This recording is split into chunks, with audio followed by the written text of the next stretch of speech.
So hello guys, నేనైతే ఈరోజు hair growth oil అయితే ప్రిపేర్ చేస్తున్నాను అనమాట.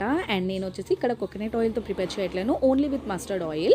మస్టర్డ్ ఆయిల్ ఎందుకు అంటే మస్టర్డ్ ఆయిల్లో మనకి హెయిర్ గ్రోత్ అనేది బాగుంటుంది అండ్ న్యాచురల్గా మన వైట్ హెయిర్ అనేది కూడా బ్లాక్గా టర్న్ అవుతుంది. అండ్ దీనికి నేను తీసుకున్న ఇంగ్రీడియంట్స్ వచ్చేసి ఆమ్లా, కరివేపాకు, మెంతులు, అలోవేరా, రోస్మేరీ, మందారాకు, ఫ్లాక్ సీడ్స్ అండ్ మీకు లైక్ మందార పువ్వు అవైలబుల్ ఉంటే మీరు మందార పువ్వుని కూడా యాడ్ చేసుకోవచ్చు. And one more ingredient onion అనమాట.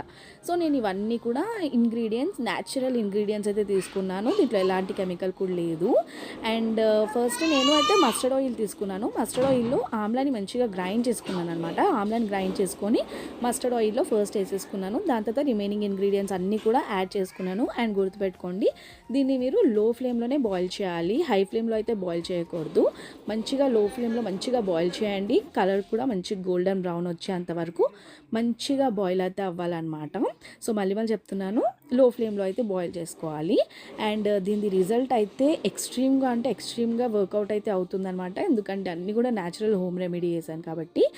అండ్ ఈ ఈ ఆయిల్ని వచ్చేసి వీక్లీ ట్వైస్ ఆర్ థ్రైస్ అయితే యాడ్ చేసుకోండి. అండ్ దీని వచ్చేసి మీరు అరౌండ్ 1 month వరకు కూడా స్టోర్ చేసి పెట్టుకోవచ్చు. అండ్ ఇంకొకటి ఏంటంటే ఈ ఆయిల్ చల్లారిన తర్వాత ఎయిర్ టైట్ కంటైనర్లో స్టోర్ అయితే చేసుకోవాలి. సో వీడియో నచ్చితే డెఫినెట్గా లైక్ చేయండి.